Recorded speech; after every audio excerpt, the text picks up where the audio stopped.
intention d'accord, je pense pas qu'ils a ça la tendresse ma bé.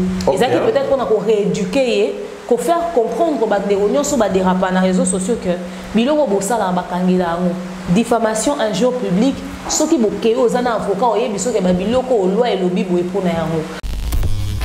Ce qu'on limbisa j'espère juste que démarche d'accord c'est servir de leçon à mais qu'on se maîtriser à que les sous heurter ba sensibilité ba ton sous-souté mais bino bato bovandaki bo monique tendresse à sali mabe bo soutenir bo sunge ko avocat bo sunge ko sala bo boye ba que tant ozo ko sunga muto sali mabe na ko luka ko bimise et siko batindi po ba rééduquer yeba ke yo pe ozane lo mo bo ozelo na sima.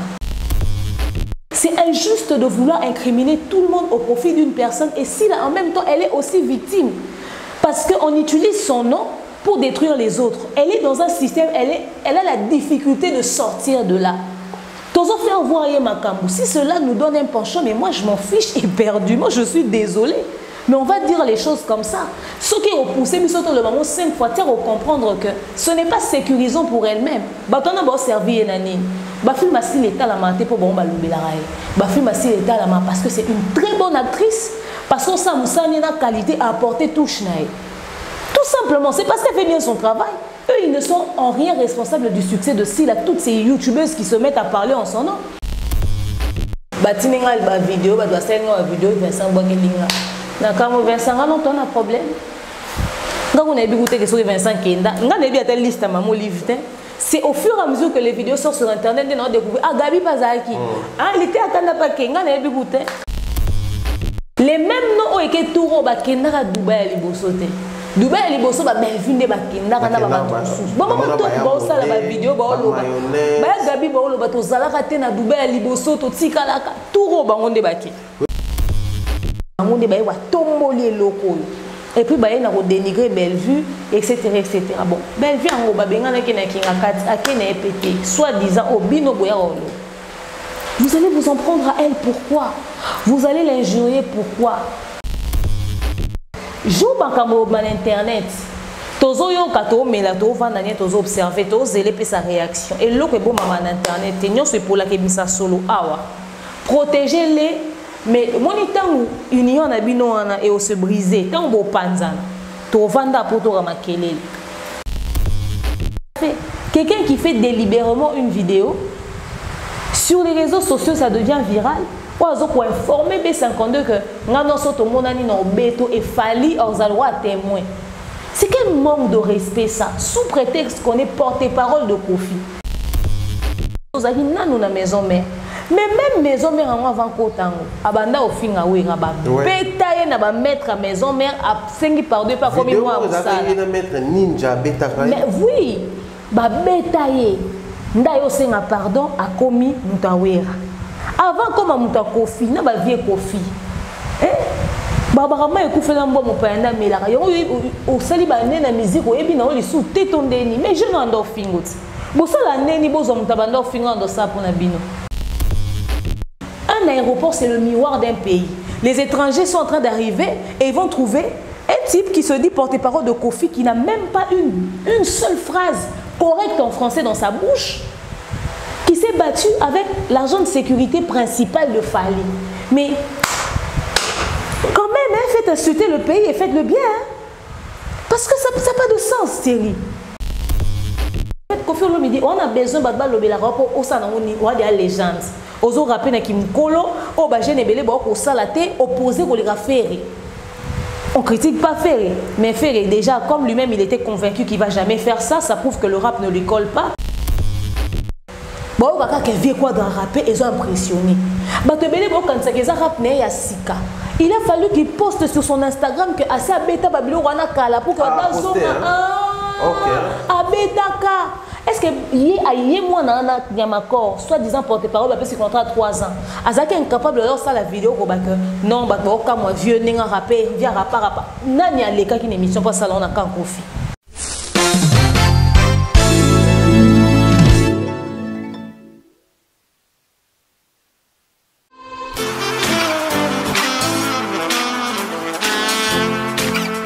Vous êtes en Europe, Asie, Océanie ou en Amérique.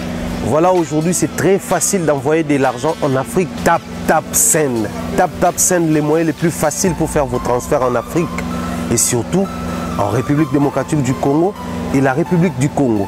Vous avez déjà ROCP là. C'est-à-dire, de la maman, papa, mbongo, cousin ou neveu, c'est plus facile aujourd'hui. Tap Send. Télécharge l'application et envoie ton argent sans inquiétude. C'est très rapide et fiable. Ceux qui ont Tindi Mbongo, on a Kinshasa, on a Orange Money, on a M-Pesa, on a Airtel Money. Ceux qui ont numéro à Brazzaville, on a MTN, on a Airtel Money. Utilisez les codes promo Mumbaya et vous aurez droit à 5 € de bonus. Donc ceux qui ont Tindi Mbongo, frais de transfert, les ATO.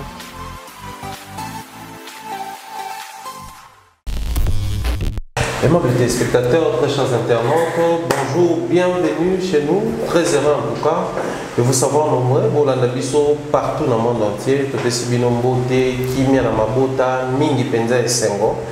Une fois de plus, nous avons un très grand plaisir de recevoir pour vous la dème officielle de Mère Nyangi, la procureure Mokoussi Atalo.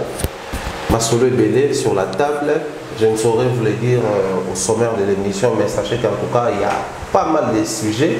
Au photo de Tamasona, il y a la culture congolaise, les artistes et comédiens surtout parce que ici, dans la zone, ici, il y a énormément de vivre ma carte, on a des comédiens, je vous jure. Donc, tu as masolo na bango, tu as masolo pe autour ya makambo le milieu musical na biso plus les jours passent plus pour découvrir pour moi des trois petits détails où les gens qui le croient moi bas secret les autres à la révéler au grand jour une fois c'est révélé au grand jour et que ça a biso accès et pour analyser pour réfléchir sur une question de permettre na bato na biso bazo une idée ou aperçu na bango ça par rapport à au biso toujours mettre comme avis. Vous allez exprimer l'analyse à l'élo. Avec un grand plaisir, Glody met ça sur la réalisation et nous dédions en tout cas très chaleureusement cette émission à tous et à chacun, particulièrement à nos partenaires. Je pense comme ça, à la base de tout dans un restaurant, Lisa Lobo qu'on a aux États-Unis, on a topé c'est Beauté, mais moi, Moudingo également topé c'est Beauté. Je pense en toi comme ça à Nadine Mayo, pourquoi pas, merci beaucoup. Qui nous suit depuis Lausanne, grand prêtre Gobébi Chaïdi, ou bien les bonnes choses à notre petit frère, Ridjandi Loua, ou un enfant pas comme les autres. Si on peut déjà, sans plus tarder comme ça, dire bonjour et bienvenue Demdem. Bonjour Thierry Mumbaya, bonjour Africa Mobimba, bonjour Nabatunion Soba Olanda Bissolelo. Peut-être que cette émission passera aussi sur Demain officiel, on ne sait pas. Mais en tout cas, Mbote Nabino et surtout, bonne fin d'année. Au côté déjà décembre. Ouais, le 1er décembre. Tout aussi, c'est 2022 Nabino. Nous avons passé son grâce. Et pour ne pas perdre, va être cher au cours de cette année. Nous avons passé Soumakasi 2023 est favorable pour Nabino. Donc voilà. Santé, tous les restes, ça va? Santé, ça va très bien, je me porte bien par la grâce de Dieu, mais un grippement sauvage, c'est vraiment le grand épidémie, mon robot. Voilà, mais peut-être qu'on a décembre, vraiment, maladie, mon pays, mais ça, c'est n'importe quoi. On dirait que ça n'a pas forme à Covid, mais le roi aussi de l'égard qui Covid-23, comme on va en compter. Mais en tout cas, moi, forme à Covid, tout mi batte là, tout ça, cache né, ça biso bien. Demain officiel se porte bien. Majab Gospel se porte bien. Tous les canaux concerts à David Iz et Papa Mike Alamba, ils ont préparé l'album Nae, Nadok sa deuxième édition, ils en a décembre. Donc par la grâce de Dieu, tout va bien. Natanga publication moko et c'est que c'est un peu non malheureusement tout non na plateau. C'est tout qui s'est ngoma na pesi mode. Aposta kalobi sûrement ce que tu allais bien à Qatar pour que tu vas gagner à Madjabouta. Là, pour jusqu'à la tournée battée, la prochaine, on va gagner. Moi, c'est qui s'engoma, n'est-ce pas, celui qui a la main d'or, hein? Style vestimentaire, Penza Gitoko, Cédric Isengoma, je te salue. Alors, candidat Nyon, surtout artiste à Majab Gospel, Bazaza dans studio, Baza Penza dans studio, pour découvrir son avant Kalaming. Il faut dire que Majab a beaucoup trop d'artistes et on a tellement trop de projets. Mais sur beaucoup la chaîne YouTube à Majab Gospel, bon, on a des éléments exacts. L'album exact, cover dernièrement, mais timidement. Mais franchement, tout est sous coup de pouce, moi, maquillé tout la mousabango soumet base. Il faut dire qu'ils sont très discrets. La musique gospel et les maquillés les mingité. so za muta makelele kune koma on dirait pena za makila profane ndenge ni boy abubanga ngo peka au final malgré un moment donné mais baza na bango na mona bona pasteur Michael Mbai na studio tout le monde bona ba coach bazo travailler félicitations na coach Sylvain Kachila la sœur Maloseke bon officialiser relation na bango en tout cas tana mambo belé na Madjabou mais moi, discrétion est belle, puisque je parle de Madjab où je présente des sincères condoléances à l'enfant maison, Ira Ramsès, qui a perdu son frère. Azaïn Akufela, papa Kouloutunae, papa Kouloutou Matang et Bimina Nouté, frère Naepa Outokoufa. Vraiment, sincères condoléances Naé, de la part de demeure officielle, Madjab ou Gospel, Mobima, nous pleurons avec toi, enfant maison, Ira Bondo. Donc voilà. Voilà, également, moi je profite pour présenter en tout cas mes sincères condoléances. Gamba Pesson, Kimia, Ira Ramsès, Bamba fait là-haut, ça perturbe à un niveau des fois de pouvoir se rendre compte qu'après ça, au Lexi Okunda, pour présenter par exemple également ma condoléance à Bellevue Kandi. Oui, Bellevue Kandi, la patronne. Vous avez trouvé, donc pour présenter mes condoléances. Bon, par la même occasion, vous présenter Bino, ma condoléance, la vie soit le plus sincère, en tout cas on est ensemble, que Dieu vous console, car lui seul peut le faire. On va le balancer dans la cave à formalité. Voilà. Vous allez me taper ça qui met la montée. Mais sinon, milliers, et ça tellement désolé que je ne sais même pas par où commencer. Franchement. On a des photos qui sont des coques à l'âne, tout ça, on pêle-mêle, et puis toutes ces émissions, on a pu mettre garder harmonie. Les lots, dès dans le début de l'émission, un membre de théâtre, on est déportant, comment vous vivre comment les Camerounais ça me va bien les Camerounais ça me va bien Lélo par rapport à milieu théâtre et cinéma il se passe beaucoup de choses surtout depuis sorties médiatiques il y a d'Acosta où vraiment il y a qui sous RT ma sensibilité va te bêler mais tout le monde qui dossier on est qui après sortie médiatique il y a dans émission à la fois dernière moi je me disais après l'émission, sûrement, bateau a tangi baobé manga, que nous va ça la soit droit de réponse, ou bien pour éclaircir, pour faire sa précision, tout carrément, pour démentir, ma cambo à lobby. Mais, la componente comme bateau film à la photo, na Kinshasa, et la youtubeuse tendresse, dossier n'a justice, tout le monde après plusieurs tentatives, il y a aussi un climat de paix apparemment n'a été marché. Au final, il y a mis quand même la média, place soit film qui a quoi s'assumer à la scène pardon. Vidéo Thierry Mumbaya bon les gens peuvent nous coller les penchants qu'ils veulent mais tout comme à un niveau anaté on peut dire ce qu'on veut de nous tout comme à un niveau anaté nayo qui pardonne mais na sentir sincérité na katina honte ok l'énergie négative l'intention malsaine wana zaki na ona katia ba dire na etanga bana ko s'en prendre na couple wana so yoki excuse na ça vient pas du fond du cœur. Okay. C'est le genre d'excuse ezobima parce que ba mema qui est face à la justice. Une question revient à l'esprit. Soki d'Acosta a kenara reporter plainte. Est-ce qu'elle aurait eu l'intention de venir demander pardon? Parce que là elle est en train de dire na comprendre que na sala mabi. Est-ce que conscience et zone peut porter plainte? Tout conscience et zone parce qu'à réaliser. N'eût été la plainte de Dacosta. Est-ce qu'elle aurait eu cette présence d'esprit en présenter m'excuse? Ça m'a délibérément dans la communauté. Les gens sont traités. On est là en train d'observer. Il y a des gens qui détruisent les artistes en abisso. Parce que les gens ont penchant pour profiter de la visibilité à X pour exister sur les réseaux sociaux. Les gens ne veulent pas exister d'eux-mêmes. Les gens ne veulent pas faire des efforts avant de dire ça comme on est. Bien parce que ça est bien. Les gens sont prêts, nos gens, à torer à travers pour s'attaquer à pour dénigrer. Moi, je suis sika.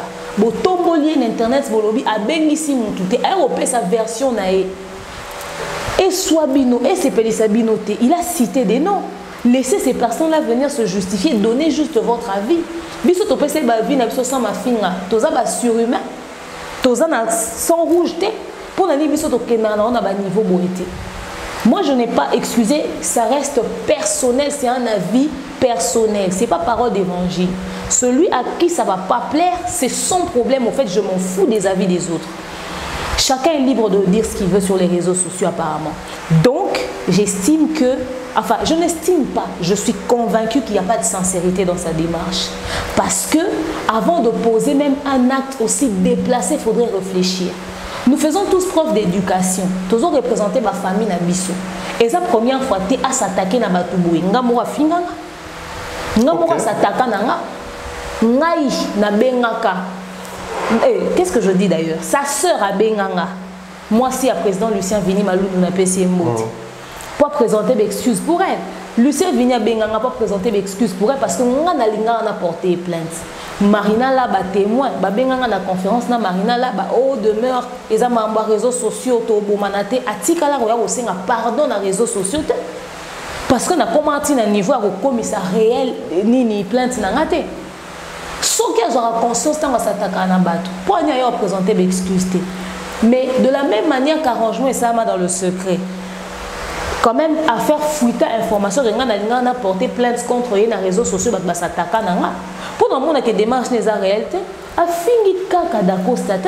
Pourquoi il vient présenter des excuses quand il y a d'Acosta à moi signé? Non mais justement parce que le dossier est commis parce que c'est ça. Voilà pourquoi je trouve qu'il n'y a pas de sincérité dans sa démarche. Non mais qui c'est peut-être du fait que le dossier est commis dans la justice, ça y est comprendre que makabongo msunga na la légère mais que comme ba greffe na justice ou ko kangisa nga. Dans sa démarche nini na monique soki nazo kende na ndenge mo boye c'est que ko kangisa nga alors nous présenter malamment par la même occasion d'excuses na batunyo so na sa mabe pourquoi? Parce que ndenge zaona so baluka ko bazwa kote ba yo kaka Thierry Mumba a porté plainte mututo ke baksa plainte.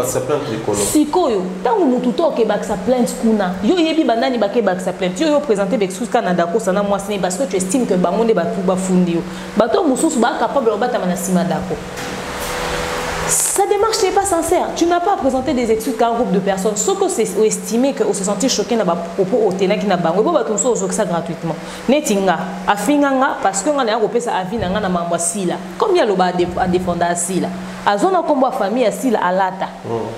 Bon, assumant qu'il y a une manière si là. Voilà, elle assume ça, ok? C'est-à-dire que tu prends le nom de quelqu'un, en fait, toi, ce pourquoi il y a des réseaux sociaux, et Zarata Belo va salioter. Mouta attaqué, on t'a salué l'autre parce que X va s'attaquer dans bateau sous. Elle aurait dû par la même occasion présenter des excuses à tout le monde. Parce que y a part d'Acosta Rolimbi, son habité n'a pas ticket leur plainte quelque part. Obimaka, Libanda, Bouta Rosoyo. Parce que nous sommes dans un thème mabé, nous avons profité par la même occasion de sa plainte contre eux. Et ça fait que nous à heurta, tous sont sincères dans la vie, tout éviter ça mabé. Ce qu'elle a fait aujourd'hui, ce qui d'Acosta Olimbi, c'est d'Acosta c'est un humain, à moi c'est un bandeko basi.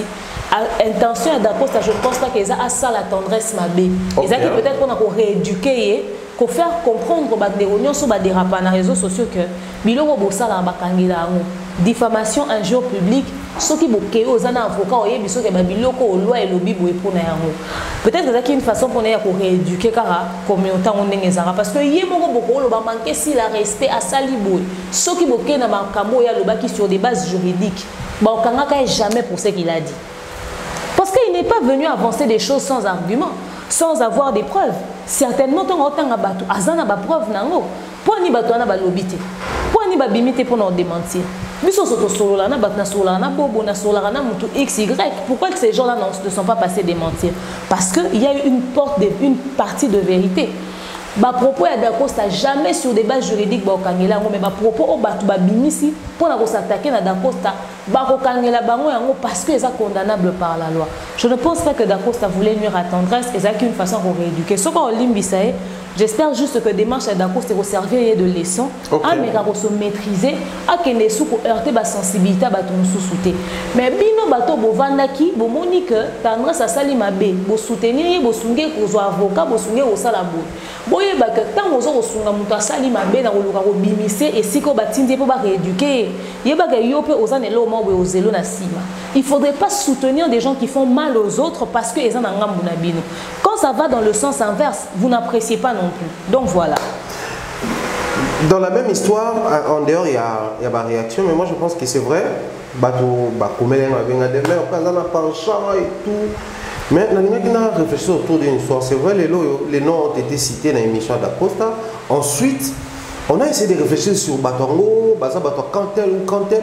Bamsoupe Bazana Bango, Tobé Nabango mixte, Bala Katikati, tout ça là. Mais dans cette histoire, au milieu du village d'Internet. Au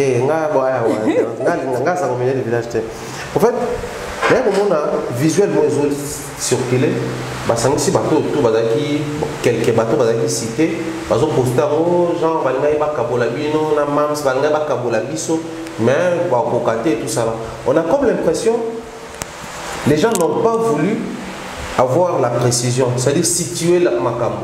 Il y a le quoi lobby qui bino mutubozaki au cœur les gens n'ont même pas cherché à savoir sur ça. Automatiquement, c'est vrai, on est ensemble, mais n'est-ce pas, dans l'ensemble, on a si seulement au cas où Makambo d'accord, c'est vrai. N'est-ce pas, ils ont fait danger autour de notre soeur. Oui, tout le temps, le demeure à penchant, on a posé question. Est-ce que Boyo a propos nanga, tout le monde a tiré ma conclusion. Chacun est libre de choisir son camp. Ok? Bible écoute, si tu n'es ni chaud ni froid, je te vomirai. C'est-à-dire qu'il faut un nom en position. Nga penchant na ngeza ranini. Il faudrait to localiser ngo penchant na ngeza naza côté non sentir injustice eza. OK. Naza côté non sentir injustice eza. Mais qu'est-ce que moi je reproche à Sila? C'est la question que les gens doivent se poser. Je la responsabilise tout simplement parce que netina kamo ya boé. Jeune frère na yo oyoke na likamusongolo pakala yezo lo bakayo bando benga douche yezo yo kelango pas douche. Pourquoi n'avoir pas parlé à ton frère directement puisque vous avez la possibilité d'entrer en contact? Ce que moi je lui reproche c'est quoi? C'est le fait ya ozana battement balobela rayo ba s'attaquer na baninga na yo et toi-même tu ne bouges pas le petit doigt parce que ces gens là bazo tia yo en guerre na bato indirectement. Tandis ça finit na monorone a fini na monorasi la te maintenant on se présenter tata moi si bisal. Et yo lo bagelo oti. Batu ba osala be mission contre ba collègue na yo yo vandi na yo. C'est ton nom, c'est ta réputation. On peut commencer à se dire tiens, c'est quand même pas un hasard. Yo ko vanda te ba sataka na batu nyonso sauf yo parce que batu na ba soutenir yo ba protéger yo. Et pourquoi tes amis doivent se sentir évincés, injuriés et surtout ceux qui babiloko bazoko sur les relations que toi tu as avec ces gens-là. Et ça gratuit, il faudra intervenir ou stopper en haut. Net il est aussi là na Bellevue babana pourquoi? Internet ça que yé ba wana kuna ba sataka na Bellevue tito comme na matanga ba betani kara etikali bongo lelo. Or en réalité, c'est des choses à kokaka ko passer na émission ko lobaka. Nous sommes une famille, tant ou déjà lobby que tola la chambre moko. Par la même occasion, tu dis, nasengi na mututu a lobaralinganga, atika ko s'attaquer na baninga nanga en pensant qu'aux autres protéger nga, mais en même temps aux autres ko exposer ngai, nga na ebi nanga mamuno bo salarati. Mais en faisant ça, mes amis vont me voir comment. Moi, ce que j'ai reproché pendant tout ce temps, c'est ce silence qu'elle a gardé face à ce genre de choses. Depuis qu'elle a commencé sa chaîne, les gens ont choisi de la soutenir, ce qui n'est pas mauvais. Mais dans quelle manière? Soutenir pourquoi ils ont réussi à faire pierre d'achoppement pour les autres? Les gens diront tant que la chaîne te s'attaquer na été. Mais tant que la chaîne te bateau n'y soit plus bon le bélo bazo exister. Ah c'est ça aussi hein. Qui s'est attaqué à elle quand elle a fait sa chaîne? Qui? Bateau n'a n'y soit na chaîne no ba soutenir ayo parce que tourner quand na film à liboso dit nana te bandi ko s'attaquer na dit nana nande bokabwani. Bellevue au marin na chaîne non ba s'attaquer na elle lelo sans aucune base. Ba s'attaquer na Bellevue pourquoi? Pourquoi ces gens-là n'ont pas existé avant que tu puisses avoir ta propre chaîne? Pourquoi aujourd'hui ces mêmes amis, yo kasi avant makambo tout le monde à internet baswana te. Bisoto yo ka ba makambo na groupe Simba wana, bazala ba binemi baswana ba bebana ba kutana na ba. Ça c'est naturel parce bazala ka. Siko pona nini ya siko tango yo komi na chaîne il faut quoi makasi. Eza na muninga moko te asila leki na émission ndio finge. Ça n'existe pas. À part Dako, wa leki a lobby. Osomona yo sila yo loba. Osomoni di nana baloba jamais officiellement dans les médias, mais Batoukaka, ils étaient où avant? Ces gens-là ont ramené un problème. Ok? C'est injuste de vouloir incriminer tout le monde au profit d'une personne et si là en même temps elle est aussi victime. Parce qu'on utilise son nom pour détruire les autres. Elle est dans un système, elle a la difficulté de sortir de là. Tozo faire voir Makambu. Si cela nous donne un penchant, mais moi je m'en fiche éperdument, je suis désolée. Mais on va dire les choses comme ça. Ce qui est repoussé, mais surtout le moment 5 fois, tu comprendre que ce n'est pas sécurisant pour elle-même. Batona ba servir nani. Ba film assis l'état la maté pour bon ba lobelaray. Ba film assis l'état la parce que c'est une très bonne actrice parce que ça Moussani a qualité à apporter touche naï. Tout simplement, c'est parce qu'elle fait bien son travail. Eux, ils ne sont en rien responsables du succès de Sila, toutes ces youtubeuses qui se mettent à parler en son nom. Alors, elle doit sortir de ce système-là. parce que bazo détruire les lois comme na binemi ebelé à cause ya batwana to babanda ko lobelé té abanda ko swana na baninga na ye baza ko bomisa na baninga na ye aussi la bête l'histoire tonga ki mutu biso tout obeta masolo to tonga batu même belle vie bête l'histoire tonga batu même dina na même je ne sais pas moi qui oya si leo ba obimisa lelo to ya ba belle vie na ba dina na ya sikate na kala basala rango poignet matate banani bazo matisa marambwana un groupe de personnes biso batu to na penchant. Jamais tout ça là émission a inciter à la séparation. Pourquoi? Mais nous on nous aime pas. Moi je suis désolée de la manière dont les gens me voient.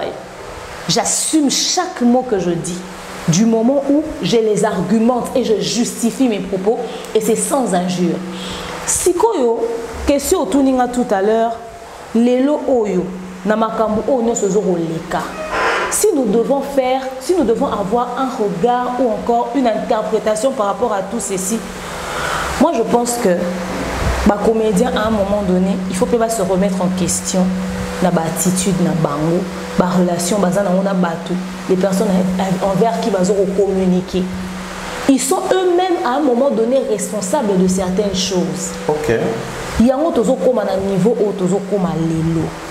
Division est côté parce que nga na obanga ba finanga. Problème est côté parce que nga na zobanga yé kuna loba makasa s'attaquer nanga na préféré na koma muninga na yé pour ebombanga baninga mususu baza na bango exposé. OK. Yo kanisi makambu ya baninga ezokoma ndeni na réseaux sociaux ba masolo ka bazoko beta oyo. Ba masolo ka bazoko beta oyo. Ce n'est pas une question de penchant, ce n'est pas une question de parti pris batoué bazoko soutenir boye. C'est aussi leur attitude à eux des commissi batu na niveau autocomi lelo. Ils sont pas honnêtes envers eux-mêmes. De la même manière que basalelo liste on a que bateau baza pro bateau X, bazo linga ba séparer bango. Oh. Question posée est réelle. Pour nani to lukite to ba vérité za, mais pour nani to benga en cas de division. Mais si la continue de demeurer avec les personnes au bas qui vont se plaindre en a combiné dans le secret alors. D'Acosta n'est pas fou. Il ne va pas sortir après son mariage et citer les noms des gens gratuitement. Tant que vous avez sa liste, parce que vous soutenez assis, là, vous avez dit mais là, vous avez bien danger. Peut-être que vous avez pointé du doigt d'Acosta, c'est que d'Acosta, il faut face à quelque chose. Il faudrait savoir est-ce que l'île et Gatsby se sont vraiment pleins. Peut-être que si les autres continuent à vendre dans bango, na kati wana me ba les amu sala to liara mbongo mais na mutema bazoka nelo o mobo. Léon Soubobo alinga qui a sa démarche wana tanga manière ko tuna d'Acosta lisolo parce qu'il voulait réparer quelque chose. Léon Sousu batunyo so batanga ki bazane loko mo baliba se plaindre. On n'est pas en train de en fait d'Acosta va les séparer pour gagner quoi. Vous ne vous posez même pas la question de savoir est-ce que c'est vrai ou c'est faux. On s'en fout de ce que vous voulez garder comme unité. Restez unis. En fait, moi d'ailleurs, je pense que plus on est clair, on est sincère les uns envers les autres, ça nous évite des séparations. Justement. N'est position à Thierry Mumbaya, n'est position à Barézi, au moins on est sincère, on sait maintenant que Thierry à se plaigner en aboyer, à se plaigner en aboyer, c'est bon. Donc du coup, sur ton compte, on va assumer. C'est ça, on a assumé qu'on va en abino parce que on va en assumer si la peut-être. Excusez, yo va si la parle. C'est une machine à parole. Mais peut-être la manière de parler, les tu vas préférer d'abord. Ah, t'es au moins à bon comme dans tes matés, soit à moni à l'obag. Mais mon tonton bah Belvin à l'obag t'es boy. N'a préféré si la ou à l'obag. C'est-à-dire n'andimi moutou n'andengazala. Au lieu de chercher à savoir, de creuser, pourquoi Dako a dit ça? Vous venez blanchir les gens. Oh non, baliba kabolabino. Au fait, si c'était les autres. On allait to creuser pour nani Jérémie Longwe pas Bellevue, to creuser pour nani Marina to Koyamba Marina. Na tour à Bellevue c'était ça. Hein? Quand les Marina et les Jérémie ont quitté na tour à Bellevue c'était ça. Ba Luka ba yamba ba Jérémie na bémission ba bimisa ba voice ba yamba ba Marina là ba ya oloba. Maintenant comme na tour à Silate baliba kabola bino bolo ba mne te bo vanda nie botika ba baba. Or, et qu'est-ce qui cause ce système il y a deux poids deux mesures? C'est parce qu'il y a des gens qui se nourrissent du nom d'une personne et ils veulent se cacher derrière pour leur sabafan que tous à simaner tous soutenir. Bah on a kuna balinga kete ba s'attaquer nae. Vous comprenez? Il y a on va créer un système à deux poids deux mesures parce qu'en réalité rien ne justifie les actes qu'ils posent. Soit les pour na wana te je vois mal. Je vois mal Thierry Mumbaya. Et deux poids deux mesures les parce que to lia wani a cop na biso. ne za bona créer système nanga nga na lia aka na kombo ya Thierry Mombaya na créer la ke benemi na créer la yo komo na ba vandi jo mo ba bimisi webi que si la penza za combattu chaîne na eza signalé bazo yiba e ba vu kuna chaîne eza signalé ki yo no vandi wana nga na ko faire signaler chaîne na au point où on a sa réclamation mon chaîne na YouTube a pe à réagir maman non c'est impossible vérifier c'est tout abonné à lancer peut-être bon monde va y ça message à signaler etc mais moi je peux pas aller faire un signalement sur ta chaîne. Impossible. Ça n'existe pas bah tu ba finga oh ils nini bo sali bo pour nini ba vie zo matate ba vie bloqué parce que bah tu peux pas signaler oh ça n'existe pas ça. C'est parce que ça va vu wana et tant la mais bon il y a des moments où YouTube va sentir que a suggéré vidéo na na ba fil d'actualité ba vidéo no ebima mais ça va période moi bon moi peut-être aux autres donc vidéo et ça va vu té na ba fil d'actualité vidéo no ezobima et ça période de crise et comme la tout na chaîne il y a une époque wa utobeta masula disque ya faire les qui a fallu Thierry Mombaya et ce qui Charlie Prince bah on crée le moment où on a Tracy et les a qui va vu à faire c'est des conneries on peut pas et puis il y a des gens qui ont appelé vraiment si les photos tiennent à prière à combattu mais les gens sont en train de vous manipuler utiliser votre amour sincère pour une personne et utiliser ça pour passer à la business à moment bon on a bah tous les hommes étaient mais aux zoka à cause de le fait qu'ils ont battement va choisir bah comme ça comme ya mutu gagne pas na ba allez biso ba coller biso penchant parce que on est en train d'éclaircir ce genre de choses parce que on est en train de défendre la justice gratuite sur les autres mais je suis désolée j'ai un penchant et je l'assume. La milieu de théâtre je pense que bon supporter avec le temps non faut s'étonner ici là na mais ça non là ça climaté malé mais na zo habitude non mais ça là oui que maman Olive asana ba journaliste na quelques comédiens na poto na ba poto na Dubaï na ba journaliste na moi Jean-Pierre Kaïbe Vincent Cheluizi il y a Sylvie Bongo nani Mama Kanama Bazaï Belé Aïcha c'est-à-dire ndé na compter na monique ba journaliste ba l'équipe ba comédien et belé to vandia ou to solana Vincent to sekaka tout ça on a moni réaction qui oh a sali vidéo ba oh Jean-Pierre abokeli Mumbai oh Vincent abokeli Demer oh Aïcha oh yo yebite ka ba musique vidéo moi Vincent il para abokeli onga Vincent lo ba lobinga article na Kinshasa ngaye o Kinshasa za raboy batini ngal ba vidéo ba doit send nga vidéo Vincent abokeli nga na kamo Vincent non ton a problème donc on a écouté que sur Vincent Kenda on a bien telle liste à maman Olive c'est au fur et à mesure que les vidéos sortent sur internet on a découvert ah Gabi Pazaki ah il était à Kanda Paké on a écouté sur le côté ba comédien il était à Kanda maman top il était à Kanda non on a contacté sur t'es un comédien télé Boto Cheka il était à Kanda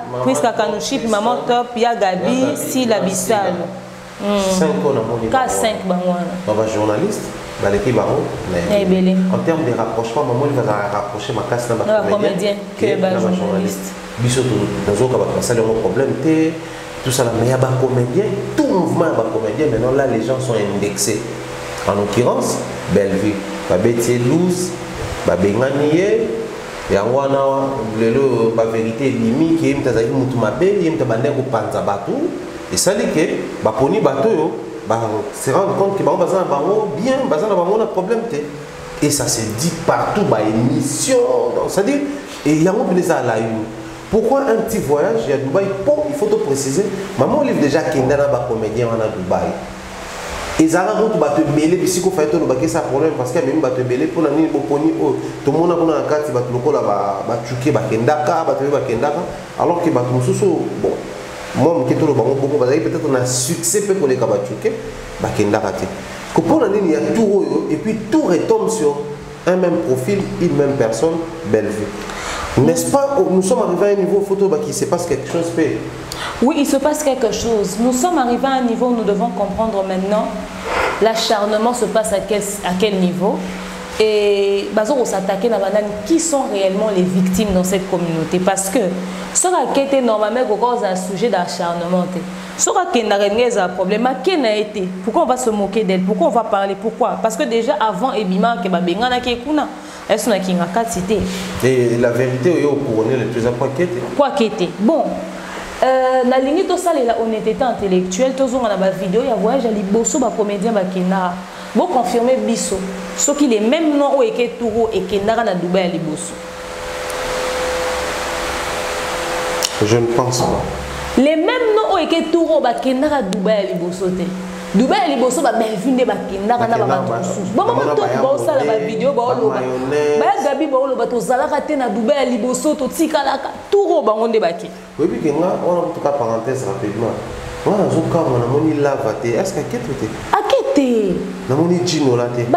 On a enfant chéri, on a enfant chéri, qui n'a partout, bazate. C'est-à-dire, bateau bakendara tende baketuro. Mais si quand on peut les sous à part wana. Tant bakendaka ba journaliste bakendara beleta. Voyage les voyage à ba journaliste. Et nous, il y a des comédiens, parce que les comédiens sont 5. Le côté 5 comme ils ont un voyage à des journalistes. Et puis, les journalistes, il y a un journaliste internet. Vincent Kaka. Vincent, Aïcha, Jean-Pierre Kaïmé. 4-3. C'est que maman peut faire ça. Maman, ça peut voyager à biso bakoni fois sur YouTube ko. Biso soto to benga ko mama ni mama, biso soto lingara yo, biso nyonso. Ça rappelle spécial biso ba chronique. Biso na ba série bombaya to kende pe soki pe ata Zanzibar. Hein? OK? Alors, ba journaliste né bakei. Et ça voyage na bango. Mais le kola ki busenzi evandi na théâtre congolais. On dit que tu as un peu de Bazambo, on s'en va bien à Dubaï. Il y a quelques mois seulement. Maman, c'est libre au cadeau. Et l'eau avec beaucoup de plaisir. Moi, je suis allé avec amour. Binon de bossa la que l'eau, maman, eh, pardon, autant moi, na ba comédien dans aucun souté. Na mutanga na c'est l'eau, on est bien, on est bien. Bah, tu vois comment on cantonne à Sali Buzz. Pour ni bolibo PC. Et puis tout ça. Et quand on a battu baké Dubaï karaté, bon relayer ba vidéo et c'est on a réseaux sociaux. Mais ba commentaire ya ba oyo ba lata penchant o balinga ko se ko sondé bon ba za bien ba tout sonde ba mabe ba monde ba wa tomboli loko. Et puis ba na ko dénigrer Bellevue etc. Bon, Bellevue en ba benga na kinga kat akena EPT, soi-disant au bino boya olo. Vous allez vous en prendre à elle pourquoi? Vous allez l'injurier pourquoi? Parce qu'elle est restée.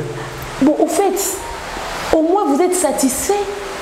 Le roi Yazambo mama beza wanate. Mais le plus étonné c'est que bato belo bakenara Dubaï liboso bakete bato bakeza ba bakenarati. Tu comprendre démarche na binoté. Est-ce que ça n'a pas de logique? Est-ce que ça n'a pas de sens? Bato bakenarate bakei, bato bakenda batikali. Mais il y a Bellevue des cas qu'il faut ça l'actualité. C'est parce que au fait, on s'attaque à elle gratuitement constamment. On lui cherche des problèmes, on cherche les pouces sur la tête de Bellevue. Bazo lukaka kelo kwa mabebi makawana. Au fait, en réalité, elle subit un acharnement dans cette communauté. Et on va assister à la destruction et à mon tout, mais batouba ça les lotés. Parce que n'a évité pourquoi biso lelo photo vanda to bana kotalande ba lapider mon tout au lobeloté. Si on est honnête, on doit interdire ce genre de pratique. Si on est honnête, on doit empêcher que Bablo Raboué continue. Parce que le cyberharcèlement, ça tue. Bato ba vivre Babilo ko ba na nerf solide. Cyberharcèlement, c'est un délit. C'est un délit. Bato ba se suicida na internet, au soto beti na ba Google, bon na ba comment ba YouTuber, ya ba influenceur, ya ba star, ba se suicida à cause du cyberharcèlement. Vous voulez sa mort ou quoi? Au fait, si tout ce qu'elle a, elle perd ça, c'est pas suffisant. À Kepete, pourquoi s'en prendre à elle? Pourquoi l'attaquer? Pourquoi l'injurier? N'a rien à comprendre ce qui bateau ya quand ya Bellevue ne balobara basi basale mission pour se moquer na sila yo kutu maman alinga kaote maman linga plus tel kutu Bellevue des enfants préférés enfants chéris kutu maman pesi Bellevue boy maman sale na Bellevue tenez to comprendre so be mission bongo salama ale bino siko bo profiter na sortie yo pour que voir qu'on venger ne bat se moquer na sila mais des choses comme ça n'ont jamais existé. liboso bakendaka ezalaka boete pour nous montrer que les gens se nourrissent de ce conflit, les gens se nourrissent de cette guerre, les gens font du mal délibérément dans le but de nuire.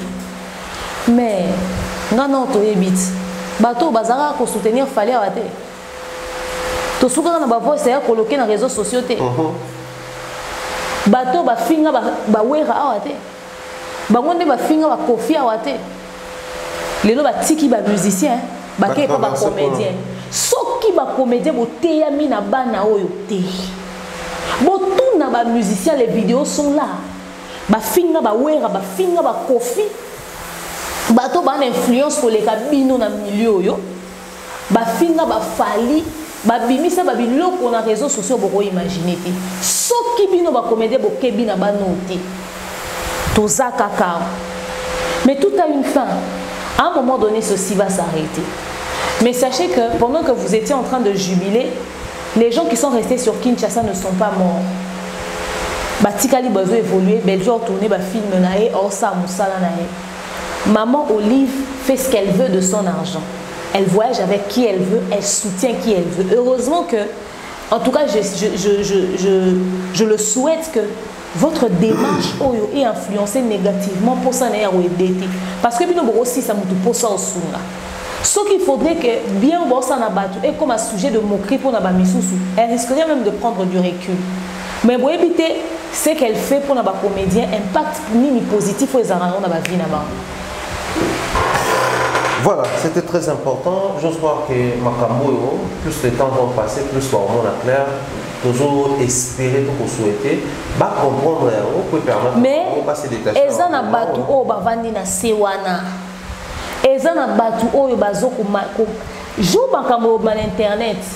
Tozo yo kato mela to vanda ni tozo observer to zele pe sa réaction. Et loko bo mama na internet, tenyon se pour la kebisa solo awa. Ba clôturer YouTube te. Tout au contraire, tu comme une Wi-Fi, connexion illimitée dans le Congo. Tu comme une connexion illimitée dans ton vanda total. Il y a des gens qui sont derrière tout ça. Protégez-les. Mais mon temps où union a bino et on se briser, tant beau panzan. Tu vanda pour toi makelele. Demain, nous avons clôturé ce dossier avec les comédiens. C'était hier, le président de la République était face à la jeunesse congolaise.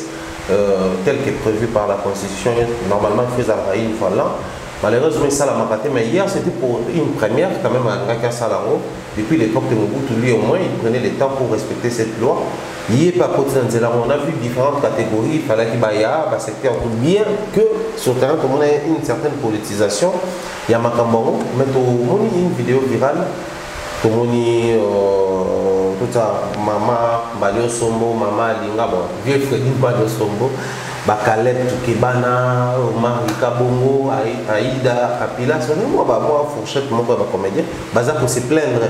Nous sommes venus officiellement par invitation, Balati va badge d'invitation, mais une fois à l'entrée, accorder bango une possibilité de contacter et s'aligner comme nous. Le lot, c'est une manière pour avoir conscience de la manière dont Baza vraiment considéré ou comment. Parce que toujours, mais pour ça, l'analyse comparative très rapidement, celui de l'Ongoli, de Zui, Mbalio Somboto, mais la comédie, c'est comme un coédie. Qu'est-ce que je dis? La musique, tu peux placer plus côté à Baouera. Départ, par motif d'ancienneté, tout ça là. Ceux qui ont une invitation, donc les comédiens n'est pas encore respecté sur terre, au point qu'il va payer cette invitation, mais combien de personnes au côté? En tout cas, bato va réussir pour se faire respecter même dans la meilleure culture na biso za ba musicien parce que le roi babima libanda makasi mais ba comédien penza ezapé manière de se présenter le roi ba malolé à demander avoir toujours la même en bas. Au fait, ça vous met pas en valeur, ok? Il est temps que Bino Mobo Bandako se faire respecter. Bon, il tient la place Moroboy. Moi, je trouve ça bizarre. Bon, bengi si bateau, bon, pesi bango honneur au bazo au mérité, bon, côté si bangote, bon, tiki bangote ba invitation, bon, pesi bango honneur ou anate. Et ça, quand même, bateau bazo représenter culture et ambo canabiso. Jeunesse, ils appellent bango. Aïda wana batwana nyonso pourquoi déjà bakota ata na kati tata bozwa parole te mais fallait bakota boya mabango hein comédiens na biso baza traité à leur juste valeur, te baza respecté, il faut toujours bana narasima pour commander une certaine attention, ça ne fait pas propre. Nigeria est considérable acteur na bango, Côte d'Ivoire est considérable acteur na bango, mais surtout on met pas biso mais éviter cette manière de traiter les comédiens, il faut échanger. Bon mais quand nous couper ça bango respect bazo mériter culture et ça la musique il y a aussi eux.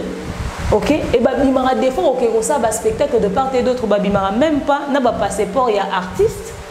OK ça peut savoir accès en tant que personne artiste il y a OK partout ba fouta ba bien na mon na bango ba zorata soutien il y a gouvernement ils s'en plaignent pas.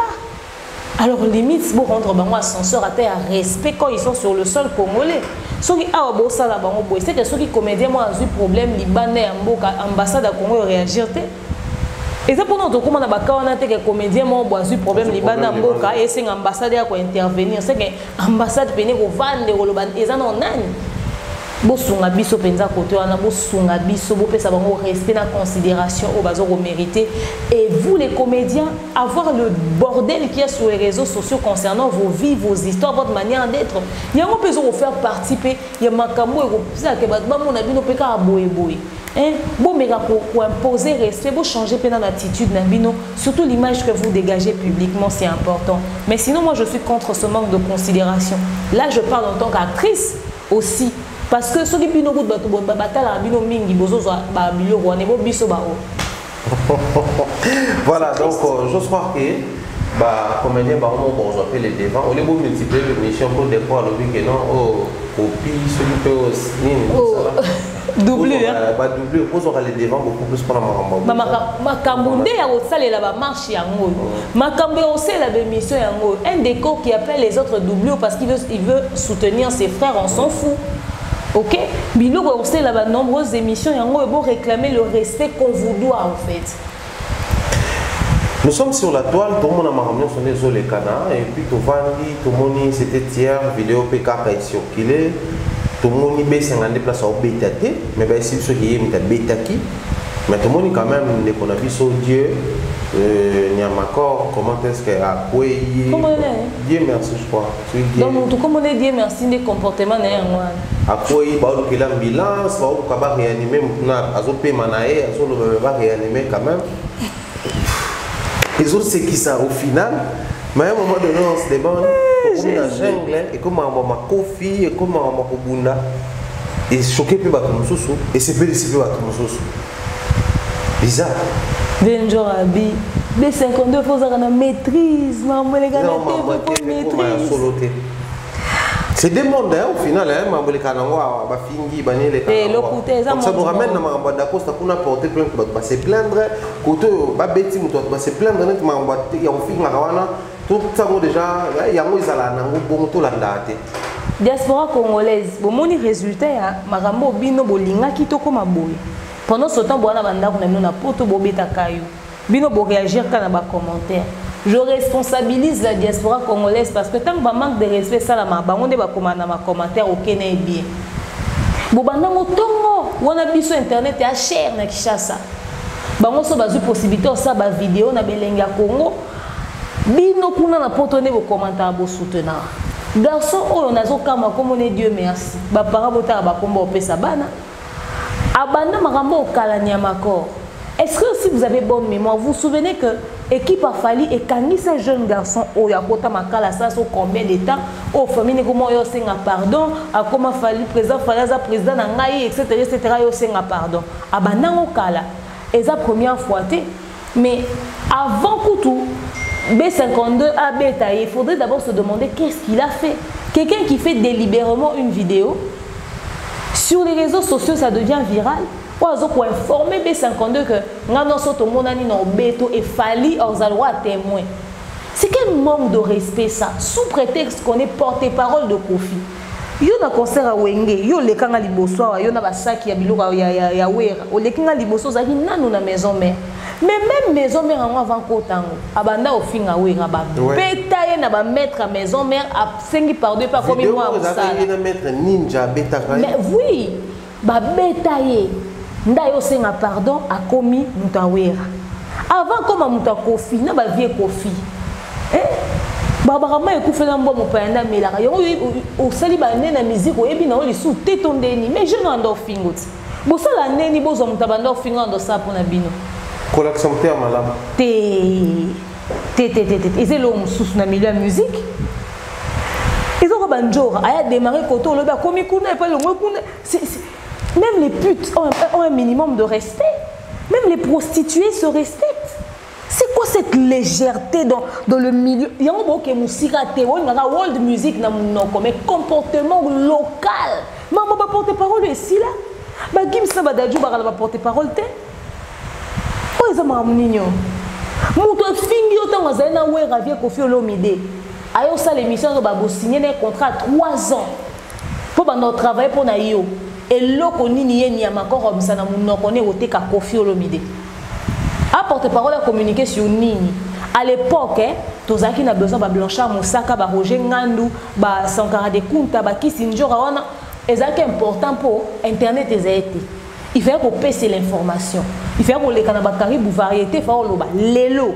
Kofi Olomide wana ba followers ebele wera pareil fali pareil ba faire wana ba followers ebele bino monde ya canal la communication au poster le weke et biso donc quand on a recherche information biso ba blogueur il suffit de partager le na réseaux sociaux na yo toke logo tato mema et vous avez la possibilité ba $100 au bino bo pesa bana wana pour ba rolo na internet et puis ba profiter na ba manquer ba tout respect to ba soutenir bino ya poto bati na rapona bana na ba finga bato bon on a possibilité on même $100 200 na bo fouti ba pas gérer les mêmes informations au na ba réseaux sociaux na yo. Aujourd'hui, tu n'as même pas besoin de faire passer un spot publicitaire à la télé, rien que les réseaux sociaux peuvent faire la campagne de ton événement, communiquer pour toi. Pas Jésus chômé parce qu'il y a des énergumènes qui se la pètent, soi-disant porter-parole. Ça nourrit qui ces histoires wana ya wa finga ko réduire bateau en miettes et tout ça. Quelqu'un qui a la notoriété de Kofi Olomide, une légende, il a un porte-parole qui ne connaît rien de la carrière de Kofi. Niamakor est capable de s'asseoir sur une chaise et nous faire le résumé des 2 dernières années de Kofi. Il est porte-parole de quoi? Est-ce qu'il peut s'asseoir et nous parler de Kofi pendant ces 2 ans? Kofi Abimisi Nin, Asali Fit Nanan, parcours Nezanin, Abeti Wapi. Bah concert à Kofi à la dernière minute surtout qui est bête dans le pays membre. Il y a encore une liste à Kofi les 2 dernières années. Tous les hommes qui ont période de magie, ceux qui ont dit Kofi Ayemba ya Kalawana. Il y a encore une histoire ni à Kofi pas comme porte-parole. Et puis il va porte-parole de quoi? Il va dire quoi sur Kofi? Que Kofi ne sait pas communiquer sur ses réseaux sociaux. Vous engagez des gens inutiles. Après, quand ça devient comme ça, à l'aéroport de Njili, un aéroport c'est le miroir d'un pays. Les étrangers sont en train d'arriver et ils vont trouver un type qui se dit porte-parole de Kofi qui n'a même pas une seule phrase correcte en français dans sa bouche, qui s'est battu avec l'agent de sécurité principal de Fali. Mais quand même, hein, faites insulter le pays et faites-le bien. Hein, parce que ça n'a pas de sens, Thierry. Ça n'a pas de sens. Sauvagerie à modèle. Donc, condamné, il y a encore ma casse parce que sur le bar n'est bon côté, B52 n'est pas fou, il ne va pas passer et puis il commence à taper sur Niamakor. Allez, Karabato Belé, Banka Fali, respect dans Zela Mona, Banga Beta Bonte Poine. Le mec il dit non, Beta, non, Beto Penza Baboui. La vidéo montre ça. Oui. C'est pas une provocation là. Qui c'est Njora? Vieux Njora. Yogo te déconner là, on a des messieurs Belé. Je ne vais pas te faire des règlements de compte, mais je vais te poser une question sincère, vieux Njora. Yosa Miller musique au Kala. Bino pour faire partie bateau au démarrer gauche, au démarrer droite, ok. Tout le bas vraiment au bako non, B52, Maramate, Vobo, mais Marambo était faux à la maîtrise. Moi je comprends ton langage, mais ok sincèrement, yo Blanchard Moussaka, Roger Ngandou, Sankara de Kouta, bo décona le roi Bano. Bo démarrer Batoumabe. Mais est-ce que vous déconnez le rôle à Bano, à lobby? À un moment donné, autre temps, autre mœurs. Ouais. Ces choses sont inutiles aujourd'hui. Les lopes viennent à yopé au comment payer un n'a pas propos aux arans n'a monté n'a passé au comment pas au kendepe n'engé morobo. Moi il y a des limites où yo franchissent à rater. Yo qui s'injure au couvent en émission au bêta B52. Pour nous au salle émission on a été mémoire dans les fois ça là. Total yébou aka muneni na mulai. Sur Total B52, logiquement, mais il faut pas bêter. Bah bêter combien de macros fin aéroport de Njili, Bakangi B52, t'es pas qui? N'a limité que les cas 3. Nous t'en paiement, bon, le cabo réanimé, bon, ça va ambulance. Au lieu de commencer à dire B50, il faut rééduquer, ils apportent rien dans la vie de nos musiciens. Aucune communication, parce que bangonde bazaki on attend ou faire azolo ba baninga ba komi ba UPA, baninga ba komi ba rêveur, ba soutenir papa Hervé yom to komema rumba à bon port, rumba au Demba, le roi de la rumba au Demba. Les là comme rappeur, bravo papa Hervé, au comme rappeur, c'est-à-dire des gens qui n'ont aucune vision, qui ne savent même pas ce que tu fais, ils vont jamais t'apporter quelque chose qui va emmener loin dans ta carrière. Ils sont là à soutenir la moindre bêtise. Tout ce qui ramène à côté de nos musiciens, c'est la polémique. La preuve est là. On a un Charlie Prince qui est à côté de Ferrego, là, tout ce qui sort de sa bouche, c'est des conneries. Ok, comparé disque d'or, il y a Mouta Teki, on va passer Moutou félicitations pour aux Osans bien. C'est-à-dire Mouta Teki a coxé nombre mort boué. Des choses incomparables et aux autres argumentant de la manière la plus débile. Il débarque chez un bourgmestre pour dire oh, on est venu à de cela 2 jours pour un concert qui n'a ni d'affiche, qui n'a pas d'espace, qui n'a pas de lettre d'autorisation, qui n'a pas d'organisation. C'est-à-dire ces gens-là viennent là pour leurs propres intérêts. Du moment qu'on gagne $100, c'est tout. Vous allez détruire le milieu à culture et vous allez vous battre dans un aéroport pour faire injurier un Fali Poupa et un Kofi Olomide qui sont père et fils. Oh, que ce qui est en bon terme, ils ont un avantage à la culture, on a bisso. Tout à fait. Un Kofi qui rappe aujourd'hui, qui fait un feat du genre de ninja. Oh, ce qui ninja, oh, fallait yemana na R. Kelly. Ce qui va salir, Kofi a rappé, fallait a yemba, ne ba yemana R. Kelly wana. Mais n'habitez son zemwana, bon, imaginons, n'est toujours perdre. Et là, on peut s'habiller sur point la culture. À cause, il y a la futilité à Batou, parce que Batou va se déchirer. Un conflit qui profite à des individus. Eux-mêmes, ils n'ont pas le temps de réfléchir sur eux-mêmes, parce que vous êtes là à faire des... qu'on l'aime pas artistes, en fait, Kofi Olomide, on a besoin de lober la rapport au sein de la légende. Aux autres rappels qui me collent, au bagé nebele, au salaté, opposé au les ferré. On ne critique pas Ferré, mais Ferré, déjà, comme lui-même, il était convaincu qu'il ne va jamais faire ça, ça prouve que le rap ne lui colle pas. Mais Beko, c'était bon. Marionnette, il a bien chanté, mais au niveau du rap, il faudrait dire que c'était quand même assez moyen.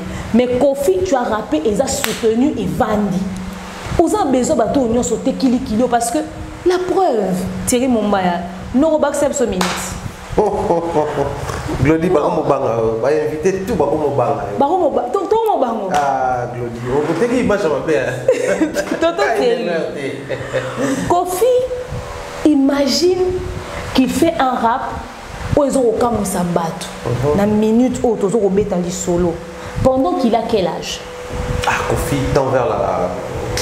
Ok, 70 ans, hein, c'est pas la vie. Bon. Kofi, Kofi a sorti combien de chansons en 2022?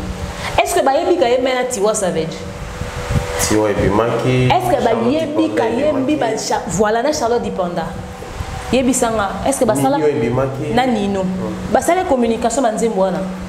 On a combien d'émissions YouTube au Bango Bazo Bimanenge Zabo et samedi via Zobim c'est loko to sukara via Wakelo. Communication ça c'est prenons ça, mettons ça de côté. L'album venait de sortir. Quelle est la communication autour de l'album? Même la maman, papa, on a yebi tout l'album fait bima. Na surtout qui Kofi a rappé na TikTok. Bato sur le camp, Kofi a rappé na TikTok. Na TikTok. Kofi a rappé. Bazo ça d'extrait. On a quand ça qui est ezan zembo fuité na studio. Le bien le voit Kofi soit vrai na TikTok on a PC pour. C'est sur TikTok que j'ai appris ça.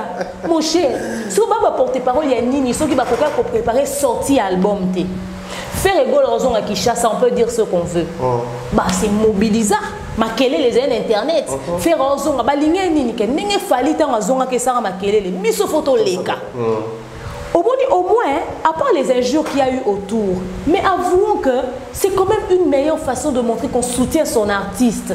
On peut dire ce qu'on veut. Ils ont préparé l'arrivée de Ferrego. Kofi album n'est quitté ou t'es nulle part. Batou embelé parce qu'il y a parti on est rap à Kofi mais habité les albums. Bon on va quand vient quoi dans rapper ils ont impressionné. Batou embelé quand ça qu'ils rap né ya sika. Il a fallu qu'il poste sur son Instagram que assez bêta babilo wana kala pour que dans son Abetaka. est-ce que yé moi na Niamakor soit disant porte-parole ba pesi contrat 3 ans azaki incapable de faire la vidéo ko ba que non ba ka moi vieux ninga rapper via rapa nani aleka ki émission pas salon na kan Kofi. Pourquoi les gens veulent s'entourer des gens qui ne vont pas leur accompagner dans la réussite de leur carrière, qui vont apporter un plus, mais vous voulez vous accompagner avec des gens qui vont faire que du bruit? Ce n'est pas normal. Choisissez votre entourage, c'est valable pour tout le monde. Les affaires, les affaires, les awere, les anani. Réfléchissez dans batuni, il faut mettre des gens qui soient minimum intelligents. Et à la Merveille Rambo, Merveille Rambo, il passe, il vient parler de son musicien. Mais Merveille Rambo ne peut pas faire un débat qui présente vraiment Kofi Olomide. Botine Merveille Rambo na TF1, Botine na TV5. Sauf Kofi Olomide, c'est pas parler maintenant. Est-ce qu'il pourra passer sur TV5 pour venir vendre l'artiste Kofi Olomide? Pendant qu'on a une Manon Loubaki qui pourra s'asseoir et présenter. Même Bev va faire ça. Mais Bev ne travaille pas pour Fali. Toi, tu peux faire ça. Bakolabino penchante. Mais si Kofi Olomide veut compter sur quelqu'un dans son équipe, il peut compter sur qui? À un moment donné, qu'on se dise ce qu'on veut, il faut boyer sa côté. Et ça va faire rigoler. Bon, s'entourer avec des personnes inutiles. Intrécis et les équipes. Charlie Prince, c'est qu'il faut. Charlie Prince sera incapable de s'asseoir sur une grande chaîne de télé et vendre l'artiste Ferregola. Or, Lukakaka Lobarumba Odemba, il fait ce qu'il mais il ne pourra pas décortiquer la matière en fonction de l'industrie musicale actuelle. Ferregola, c'est lui qui a dit, dans le deuxième soin, que Ngai, Wana Bazaba rêveur, Wana Bazaba boye, etc., etc. Ferregola qui dit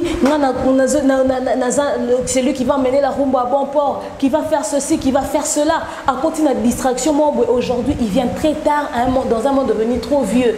Il essaie maintenant de s'adapter avec le système. Il disait l'industrie musicale, on était dans ça, la nini kuna, voilà la musique, etc. Aujourd'hui, il est en train d'entrer dans ça. Critique objective. Ferregola pour que mais avec quel entourage? Est-ce que Batouana n'a pas un système de Batouana peut différencier disque d'or? Non, et l'autre, on a ça qui fait arrêter, comment on appelle ça, ce qui le trophée qu'on lui a donné ou le mérite qu'on lui a donné. On peut dissocier en côté, on peut cette différence dans côté, on mélanger tout et n'importe quoi. Ce qui lobby au CP là qui il fallait pas qui rappeur, il fallait parce que comment qui youpi, ma musique à banamiki à rêveur. Les lots vous commencez à faire la même chose. Vous pouvez pas vous moquer du disque d'or parce que c'est qui est la suite logique, il y a musique ouverte au Bolibo ça là, il faut se retrouver dans la plateforme de téléchargement, il faut un disque d'or, il faut qu'on a Snap, il faut qu'on a Ria, il faut qu'on a Babylon pour un ce score. Bilo bozalaka boseke l'or après tout le monde bilo kuna. Soit tout le monde fait rigoler na Snap to lobani. C'est-à-dire vous vous entourez avec des gens qui viennent communiquer bizarrement au lieu de vous encourager à aller dans le sens de l'actualité. En ce moment, Ferregola a fait la même chose que les Fali. Atiki Wumba Odemba, arrêtez les polémiques. Entrez maintenant dans le système. Commencez à chercher comment le vendre maintenant. Batubaka na kata ba futilité. Bon luka ba entourage à malam. Héritier au Bims album Kalaté. Réfléchis à qui tu mettras autour de toi. Les gens qui vont communiquer valablement. Même Bakari Bano communiquer mieux sur Héritier Watanabe que Obano ba osala lelo. Ceux qui papouchent la maman dans la répétition, bon c'est l'homme à quel est l'ondé avec événement. C'est vrai ça. Bah répétition héritier. Répétition héritier. Et ça ça la plaît. Bah bazo que les répétitions on dirait ça concert. Et répétition ça na buzz. Mais les lots bon banzembo so bima na ba répétition héritier ça qui na succès pour les banzembo ya batozo ko bima lelo. Même Inos Biere Bochulu se prépare mieux pour une sortie. Gaz Maoete se prépare mieux. Est-ce que bon ba na ba porte-parole? Porte-parole Inos Bina. Porte-parole à Geznan, mais besoin avancer à une certaine vitesse. Tout le monde a une nosbi awa, à que sauver Jennifer Lopez, Babeng Sessoné, Loroni. Dans le silence, ce que tu as fait et makelele belé. Bon, le caté pour profiter et le que memi biso boué. Qu'est-ce que nous devons faire par la suite? Jusqu'où l'artiste peut aller? Comment on peut orienter sa tête? Si bah comment bête abat le roi Banyamako nabani wana. Bon, Nérobé 52. Toi attaqué Banyamako pémi vieux. Wamakasi mingi. Bah j'ai no bazo luka soki liwa soki loroni na les réseaux sociaux. Tu as raison mais tu peux avoir tort aussi. Parce que un coup donné au mauvais endroit, to quand on a nous toqué na yona on attendait fallait quitter l'aéroport sans sécurité. Au peut cette explication. Pour on a combien remis tout na ozae wapi tant on beta li kofi et puis fallait azae wapi na minute wana. Ozana donner ozana son l'équipe à moni fallait. Et ça nous entambola yo mon avenue na bino, ba ba mo fallait à quelque part. Aux appels na image, il y a légende, il y a musique quand même. Le seul artiste à avoir reçu un disque d'or, c'est pas rien. Baptista des Martyrs, c'est pas rien. Au Kenya, on a fallu partout dans le monde. Aux amontons, on a notoriété, il fallait qu'on les gagne biso, autobéta Amazonien na YouTube. Alors, est-ce que ça honore l'artiste que yo au bété montement likofi qui pouvait aussi dégénérer? Oui, bino bato vos entourage a fallu boire un succès le roi à vos musiciens. Tout à fait. On a un concert à chaque club, on a papa dit badiata, papa dit tout quand photo, papa dit ndeni. Papa dit oh, papa dit tout quand photo. Na ba que c'est normal. Oh, quand photo papa dit ndeni. Oh ça la photo ya yo na papa dit nini. C'est-à-dire que Eji qui tengue on a tout, on a succès moi vidéo ba lo na Angola on est viral na TikTok et tout ça. C'est-à-dire tout à un entourage a fallu faire la merveille soulé kaou ka le général Kelly Charleston bino tout ba fiston coloqué bon na succès mo boy B52 ba londo yo na concert à Stade des Martyrs batu balata polo na komona. Oui, rappelle mona. Soutien B52 ba londo j'ai dit oh B52 ba fan. Il y a sécurité maintenant ba fan. C'est-à-dire on a ba fan now. C'est parce que tu te promènes pas avec n'importe qui. Bambasi, fan, c'est normal, musicien, mais agent de sécurité, n'a fan. Tout le monde n'a pas fallu au fait. Maître Ninja, non, tu es à la concert, nous avons pour la mettre Ninja dans le stade. So, si non, on est sur la poste, exact. Mais, ayebani, bayemba, dédicace, à la sécurité, ma casse, il y a Tobo yango jamais mais yo batu ba concert à stade na ba polo na yo pe na stade mobimba to mona bango ebele ezate bazaki 2 personnes té ebele bazaye wana oza notoriété mo boele lo koza pembe na falite mais à cause du fait que tu as travaillé avec lui eza opportunité mususu mi fomo leli o ka fati beto bengi obe 52 tira na joana ya rabo o comme sécuriser président de la République jeune moi ça va succès ça va sécurité sopé à président moi en France Emmanuel Macron Aza Congolais à Mengabouinois. Rien ne dit que quand nous avons fallu de Burkina France, on a peine à 4 ceinture ou c'est-à-dire à un moment donné, il y a une réputation protégée. Il ne faut pas que agent de sécurité violent, brutal, à tout va. Kaki paka kokolo, il faut un principe na bino nyonso. C'est vrai que les enjeux vont très loin. On a préféré Kangisaye. Tiens, na maboko ya baki de droit parce qu'on est sportif. Au niveau ya kanani rosa na moni jomo manka ko respect so beta ke kaliko finenga banda ba 1-1 ozuka liko fa bon obeti na boy ah mais to beta masomo sus ki sinjora ko somo akoki ote asengi maîtrise au lieu ba luka ba protéger akoki o gafele okuté na ba propos na ye o sali bien pour corriger mon to manka ko respect ya loba ki obeto mais obeti côté on a to sepeli pour observer des leçons au gafé souté et puis que ce moni obété sous le roi moi mais quand même et gêner biso posa sécurité a fallu et puis eza qui toroté ko bundara boy na ba aéroport boza na ba kombo ya bato minini et on aurait fallu té azane responsable ba acte opposé té mais et on aurait katé parce que ozala ki nena ye ozo accompagner ye ozarana ye donc bon mais quand ko bongisa pe côté on a la ta motema munene tia na se aza petit na yo ateami donc voilà. Voilà, c'était très important puisque nous allons vers la fin de cette émission. Nous allons prendre un sujet très rapidement. Ce sujet m'a vraiment personnellement touché. Dans les mois qui étaient narrateurs de l'émission à l'élo, dans la émission de Congo, il s'appelle les Bogotiers Mascotte. Voilà, les Bogotiers Mascotte. Trop souvent, il revient sur une histoire, son histoire d'amour avec la regrettée sœur Marie Missamou. Là, personnellement, mon rapport le banc une fois, c'est bon, quand même, des ballons batoula, tout cela. Après son mariage, il a quand même eu aussi une histoire d'amour, quand même, Azaki n'est moi si normal. C'était aussi une personne, non seulement, moi, ça j'y vais, moi, ça va peut-être, avant, bien, mais ça fait 2 émissions, 3 émissions, plusieurs émissions où il revient toujours sur son histoire avec la sœur Marie. Ça, c'est les points A, les points B. Si on a une histoire, tu sens qu'il y a des contradictoires quand tu écoutes la manière de relater l'histoire oyoki abetaki la ndeko abeti mercredi c'est que même les solos mais côté a ezaki na kitambo beaucoup comme ezaki na banda donc moi le lengi wana nga personnellement je trouvais que c'était aussi une manière de ne pas respecter l'âme de la regrettée sœur Marie Missam. Au final tout ce qui s'est dit dans ma vidéo je me demande la famille est au courant va valider parce que nous avons vu même les questions être posées à la famille de Marie Missam quand Denis disait qu'il y a un mois à Bomba. Mais pour nous, moi je pense que silence à famille n'a pas encore moi silence complice non. On a tout le temps ex et on a revenir sur l'histoire d'amour où au final nous avons déjà ça pour parler.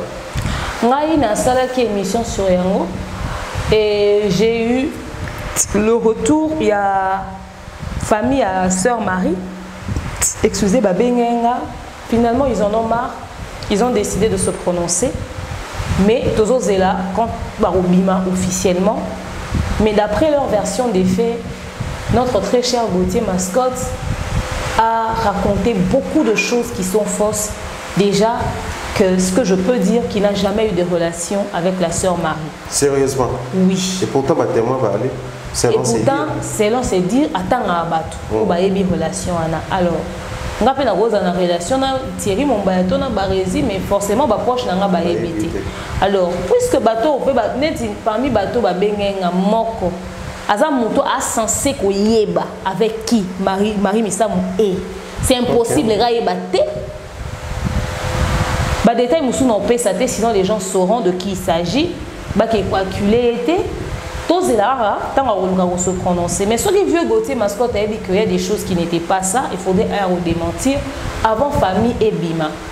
Moi je pense que il faut respecter mémoire et mon way. Je trouve ça inutile qu'après 6 ans pour les restes d'une émission au bétabso les solos qui ne nous profitent à rien. Surtout les détails aux Européens, ça pendant période donné aux acquis mariés. Dans moi 6 mois à Mundele, ça veut dire que sœur Marie Missam ou Azaki Moussa Nanzambe, non seulement aux autres madame Mobali hors mariage, mais aux m'appelle Mobali moi Azam marié et PC propriété à temps qui était Église corps du Christ. Bah Bazaki déjà comme moi Jean pas fréquenter ba monsieur profane. Bazu occasion les sous sur Robert ça m'a sous li baku na Oya Zalaki. Marie Missam n'était pas une sainte, c'est une humaine à part entière. On ne peut pas la juger. Mais quand même, tout Tikalatan a quelque chose de positif sur son passage sur terre. Et ça fait une manière de respecter mes morts. C'est ça. Mais yo mobile yango soko bander olinge vraiment ma solo ozo beta lelo et ça peut baksani ni otoza na besoin de na connaissance na biso. Soki ezane loko mo bobongisa bien te na famille ya Marie to olinga ki jour ya enterrement na ba présenter le roi accompagne na e muto ozaki au passé son compagnon na muto ozaki au passé ton na ye ba présenter ki ote na ebité ou bien le roi bosaki ba tamula iko ozo ba yondo tinaka rutmisa na poto. Or wana pe ba olobeza fou. Donc ndenge zaboye makambo eze belé tozongela ka yango lisusu Thierry Kakawa tozonga. Mais ya Gauthier soki yo na famille ya Marie bossi ça bien au lieu to considérer le roi veuf ya Marie so il faut to senga ba sokola on na famille ya Marie posaki mobali na ye to sala yango kasi pour on dirait ezaka il faut to sa cérémonie de veuvage. Pour réclamation na yo ya robeta la même histoire tout le temps dans l'émission ça devient agaçant ou producteur na minute ndo zabo yo lobi olinga ya Marie pendant 5 ans olinga ke kaka awa yo zo ko produire sous serro emba to pesa mato ndie to ko mobanga tozo banga po olinga pe pendant 5 ans yo za na patience et ya souvent ah pour ya za na patience hein oza penza na patience. Ok? Et yo on produit ba Jaël, yo on produit ba Boye. En tout cas, mais quand on retient on pose dans la sortie médiatique, non, surtout dans combat ya Marie, à la famille. Et puis famille ya Marie justement, on vous reproche le fait que et le quoi ils ont retenu mémoire en déronabino, il y a tout on dirait Salim Akele makasi ko les ba sorti nyon sa sala. Il est temps que vous puissiez briser le silence. Bon mais quand on boya likambo so que ça soloté to bo stopper Gauthier Mascotte ango atika kotambola na kombo ya Marie par-ci par-là parce que ce que ça faux a terni l'image na et ce que ça vrai to sapé na besoin na mopete po après 6 ans ba ça mana mo weité si du vivant de Marie Missam va poser question d'émission Maro Bimana Gauthier alobi non azaka producteur nanga bon siko yo ozo ko réclamer relation ngo mutasi akufa na minute où Marie peut vouloir se justifier ten yo linga ki nganga na boya ki mais comment est-ce que mon woya ko ya se justifier casse Aza pouvoir te alors tika ya pe manakimia biso bato totika ne totika na charge ebele bato bakufi bakenda na bango pema alors tika ozangisa mutu asi akenda na ekimia ozozokisa même motema ya mwana na ye Ruth o atikali qui est déjà une grande fille. Vraiment, il faudrait respecter les gens dans ce sens-là. Et puis, Thierry, yo, obetka le solo un mari. Non, non. Bah, nous avons chuté parce qu'il y a aussi un autre détail. Depuis l'histoire de Céléo, chaque fois qu'on est à Masolo, on chargera plus l'entourage. Je cite Charlie Prince, qui va faire une erreur de par expérience pour bébé, va procéder à monter dans le concert. Et pourtant, noir sur blanc, tout est maintenant révélé qu'il y avait un producteur derrière Céléo. Na Komboya, Gauthier Mascotte, il y a une date qui peut bon, qui va sommer à 10 000 $, pour reproduire. Et donc, les désordres, ce n'était pas seulement Bato Yakilcha, lui-même l'artiste, même son producteur, c'est aussi un fouteur de troubles, ou c'est pas dire créateur avec des ordres.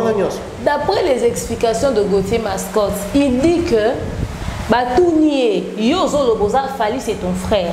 Mais Nengeni Nyoke soutenir Céléo, Oyo, Azaki il est businessman, maman. Concert le même jour que Fali. Bon, lui, il dit qu'il est businessman. Il dit, Céléo m'a contacté pour que na foute espace. Donc ces gens, à la dernière minute, Céléo demande l'argent à Gauthier Mascotte. Il n'avait pas de choix en tant que businessman, il a donné. Mais 10 000 $, c'est pas rien. Tu payes autant d'argent parce qu'il fallait que tu gagnes quoi? Un concert de Céléo, tu débourses 10 000 $ parce que l'intérêt organisé. Est-ce que Céléo allait avoir du monde dans ce stade-là où il y a que 1 000 $ en recette? Bon, billet, combien de 50 $ pour ça là. Bah, VIP ni bagné ben un concert à Céléo. Ah bah golo ben bah. Tu vois non quand tu es bas soutenir. Et bon bagné comme à 50. Bagné comme à 20. Oh bon, ça va 50 $ na bango en jeu. Na billet 2500 na 50 $. Ils n'allaient même pas gagner 1 000 $ de recettes. Businessman, moi je pense que ce n'est pas être businessman. C'est juste une stratégie pour que tu déséquilibres côté gauche, bisos côté tient au poids la nengo. Parce que tu es au mituna. Banani jusqu'à la dernière minute va financer concert à Céléo pour que finalement Akena ko luka gouverneur pour pas payer ses espaces. Alors que sur terrain, on va circuler, on a fait remonter financer. Fait remonter financer, on va faire un bâtiment. Gauthier Mascotte. C'est ça. Les Gaulois bondimi bola te loko mo o faire écoute yebi na été nzoka Gauthier Mascotte mutatinda 10 000 $. C'est vrai que il y a forcément des manoirs aussi. Oui. Il y a peut-être ba contribuer mais mon toi bima producteur loué espace 10 000 $. Gauthier Mascotte, il a subi mon émission parce qu'il est un businessman. Mais moi je pense que ça c'est une mauvaise façon de faire le business parce que logiquement ce qu'il fallait à Betty boutique les dates naï. Vous préparez Siko un mois après, vous préparez campagne moi ya makasi, vous préparez promotion makasi, c'est le scrum aya obeta et Sikatel, vous tiez bambon en jeu, batu bayo au kota. C'est vrai. Voilà vous dire ce qu'il fallait à Betty. Mais toujours cas échéant, la réalité carte sur table. Puisqu'il fallait à Betaki, baro ba Betaki 10 000 ezaki déjà la kin. Mais il fallait carrément réserver la salle la semaine qui suit. C'est ça. 10 000 ezaki déjà. Puisque nous parlons de business, il fallait absolument événement en Salama pour que beaucoup qu'on récupère. Il fallait tout rater concert en Angola pour nous programmer déjà et bête en janvier. Imagine. Donc ce qui fait que même business en Gauthier Mascotte au Sala, on devra comprendre en côté. Le problème ce n'est pas le fait d'être businessman. Ou bien au lieu que Ozara gloire Nassima que Yopo Betsaki c'est le scrum quelque part comme on aura équilibré. Mais business en brossant plutôt rotin. Quand on fait du business, l'objectif c'est de gagner de l'argent. Pas entretenir un conflit, pas entretenir une guerre. On donne 10 000 coups, mais le coup m'a buzzé. Parce que c'est pour gagner quoi en réalité? Si on veut lire entre les lignes, il n'y a rien à gagner. C'est juste une manière de déstabiliser. De là, je vais rejoindre Jazz Kavoulou qui dit comment veux-tu, toi, Gauthier Mascotte, que fallait ça leur confiance aux obéis de ton frère, ceux qui ont été capables de retirer 10 000 $ pour soutenir concert et à Céléo le même jour que hier. Bon, mon retraité na banque.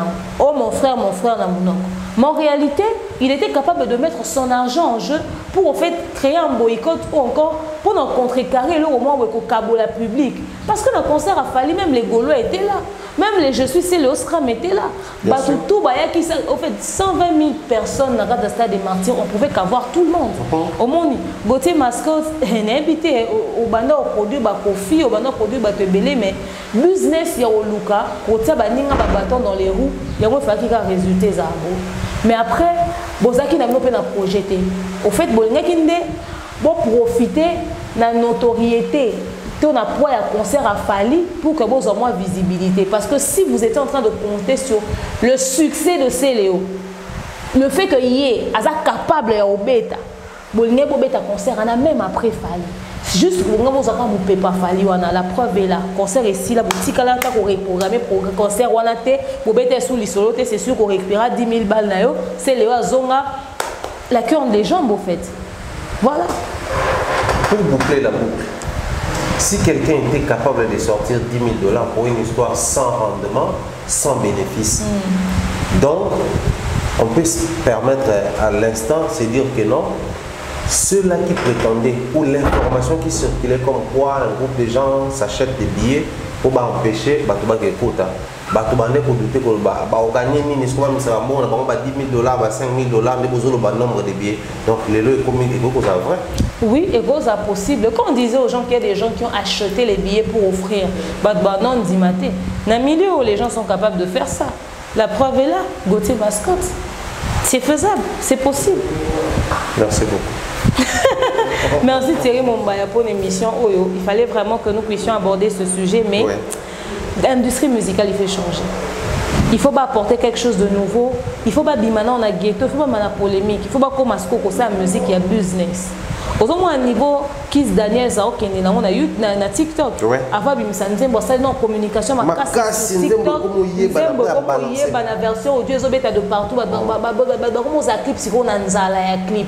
Tant clip e bima boye déjà ici à ça consommer qui ici. Ba tu vas créer stratégie sika ya rendre viral banzembo na bango, bazo utiliser ba TikTok, bazo utiliser ba challenge, bazo utiliser ba différentes manières. Mais biso tozana on a carte ya polémique. Il faut tout changer en mot sinon on n'ira pas loin au fait.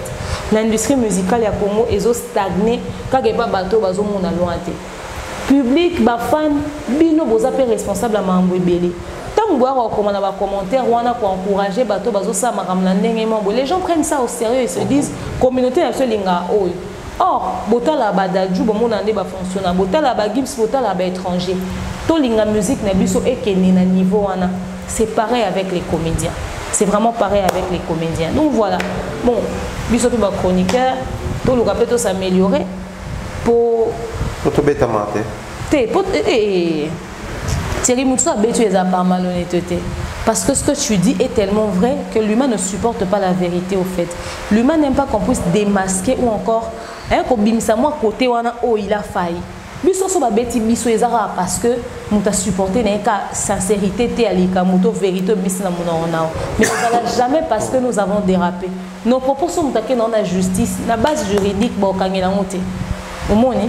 Donc voilà, peut-être nous t'a supporté n'est qu'à X ou Y chose té. Biso to bon ça na biso pour que toi internationaliser na nous moto ça là. Très bien. Si on fait plus des émissions en français par exemple, to changer pena ba format surtout comme une émission vidéo na émission sur les Côte d'Ivoire allo caviar est-ce que ça les rien de spécial rien de spécial donc biso pe photo luka pe to atteindre ba niveau wana biso to to yaki ça d'émission en français la bande ba toza ba complexé on parle en français pour impressionner les gens etc.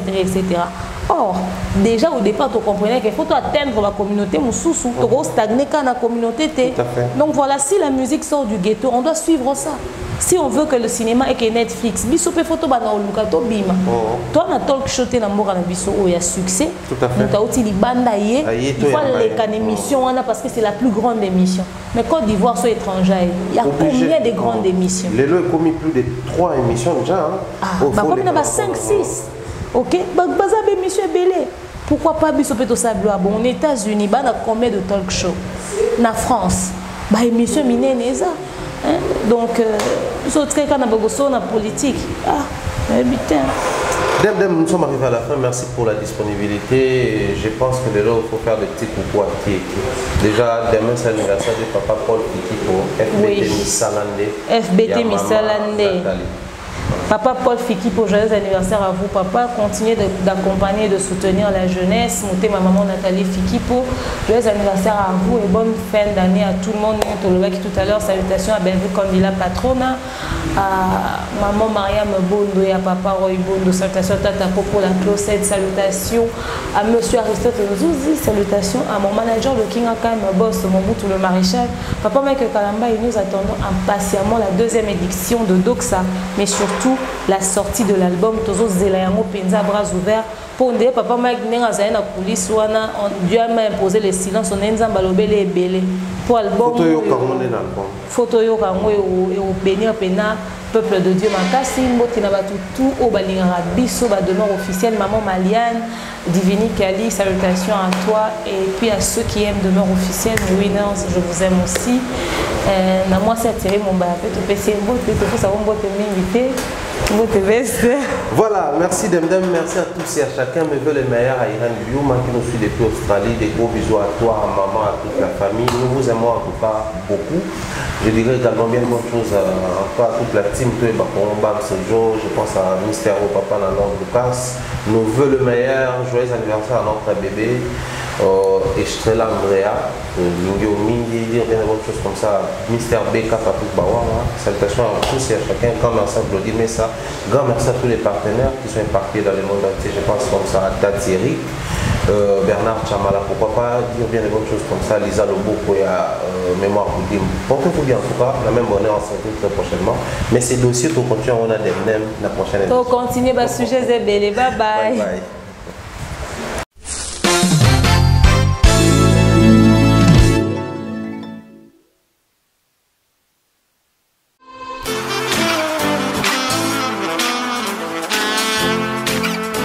Vous êtes en Europe, Asie, Océanie ou en Amérique.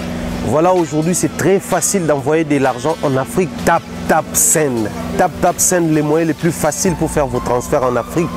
Et surtout, en République démocratique du Congo et la République du Congo. Vous avez déjà ROCP là. C'est-à-dire, de la maman, papa, mbongo, cousin ou neveu, c'est plus facile aujourd'hui. Tap Send. Télécharge l'application et envoie ton argent sans inquiétude. C'est très rapide et fiable.